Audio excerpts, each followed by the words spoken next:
week 31 of the $100,000 stock challenge, and man, I got a jam-packed video for you guys today. Do me a few favors, make sure the like button, make sure the subscribe button, and third thing, if you find this video helpful at all, please share it with a friend. But man, I want y'all to get y'all pens and paper out today because I got a super duper jam-packed video for you guys, man. Recently, when I say coach, Chris Sain, he made a video regarding Lyft, right? Ticker symbol LYFT, right? He was talking about this stock is about to skyrocket, and he was talking about this is the play of the century. It's gonna make you money. He said he was taking a extended call on this out until 2027. I think it was March 2027 March, right? And granted, the calls are a little inflated today. Coach said this stock was going to $20, $30, not $20. He said it was going to go to $30, even potentially to $40, right?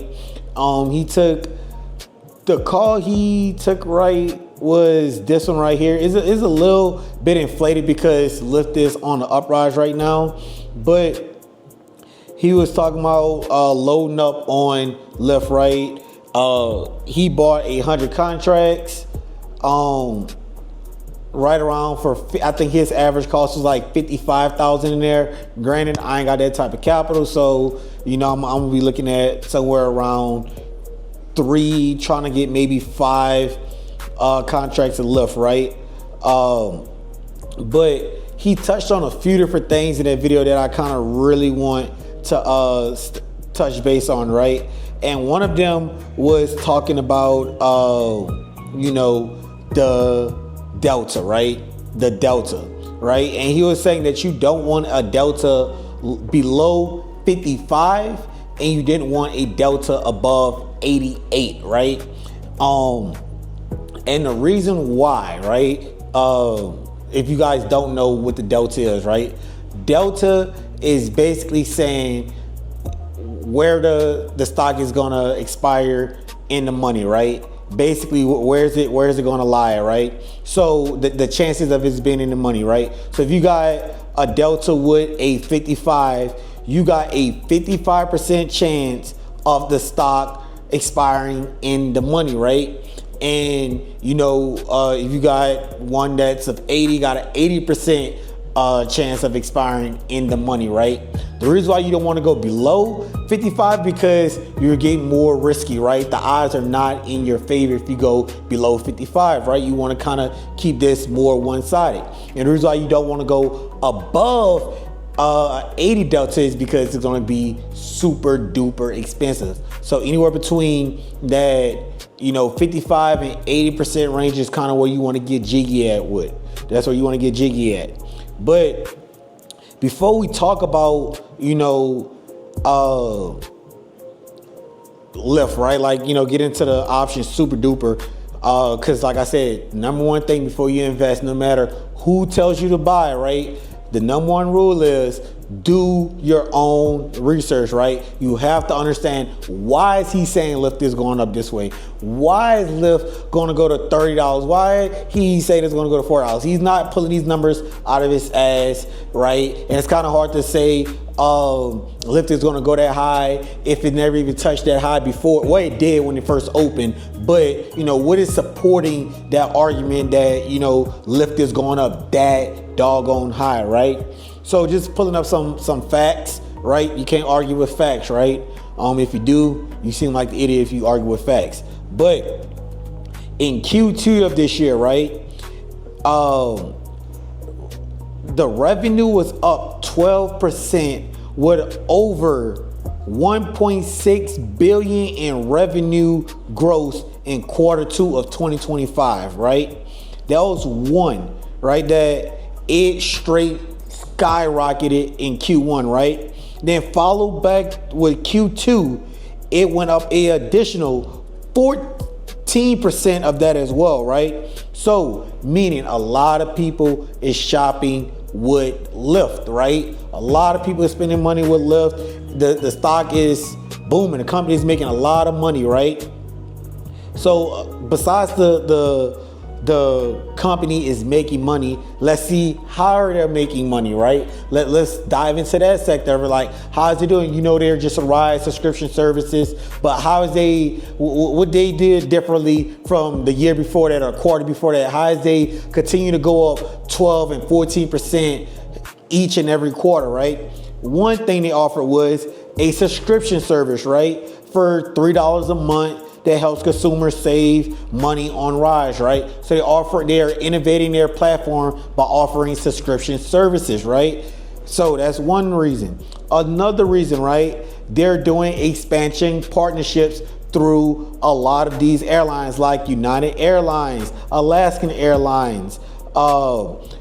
They even partner with DoorDash, right? So you're getting all these partnerships, right? They're building partnerships with these airlines. You know, you can book through these airlines and say you went through them. Doing it with DoorDash. Everybody like to order food off of DoorDash. Lyft is partnering with DoorDash with their drivers, and they also offering subscription service, right? And you know, they're doing a lot of like innovation with their platform to increase these revenues quarter over quarter, right? And it seems to be working, right? So those are some of like the real reasons that I'm seeing that, one, you could physically see, and then two, behind the scenes partnerships that's helping the company grow of you know, how they're going to get to that $30 and $40 mark, right? So going back into Robinhood, right? I have Lyft pulled up, right? Personally, right? Going to my second rule, I personally am going to buy this, right? In the option. This is an extended call. Granted, like Coach said, this is not going to take until 2027 to hit. I don't think it is either, but he's given enough time so that it can hit, right? Right, and these options are a little expensive, you know. For one contract, it is $595 per share, right? Granted, I'm not going to buy this yet, right? Because I know it's going to have a little bit of a dip. So I don't want to really pay $593 for a contract. I'm going to personally wait until it dip down a little bit, wait until it cool off, because, you know, it's been on a rise right now. It's up, you know, 68 cents on a day. So I know if I could get this back around at $16.37 and I start doing these shares, I get this a lot cheaper for like $400 a share, right? So that's the main reason. And no, I'm not going to have the fear of missing out, right? Because I know one of the golden rules I said, we don't chase in the stock market. You don't guess, you don't gamble. So I'm going to be strategic and wait until this dip down. But I just kind of wanted to get this on your guys' radar in case it does. And when it does, you know, it goes down to the level, you know, when to pounce on that opportunity and get it at a good price and make money.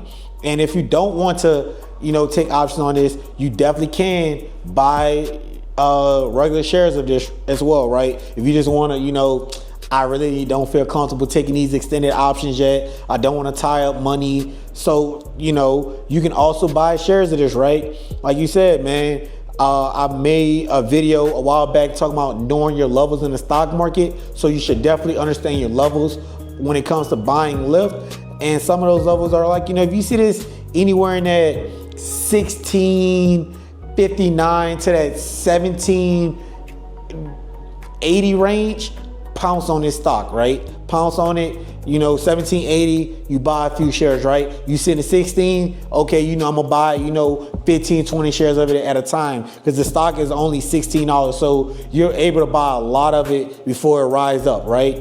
And a great example of this, right, would be SoFi, right? SoFi was around this good old price range at $17, and then it started going to 27 and 26, and like I said, SoFi next stop is $30. Exact same thing. This is another exact case of SoFi to Lyft, right?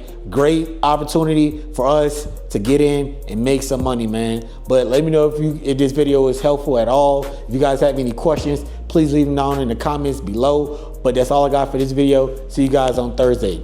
Peace.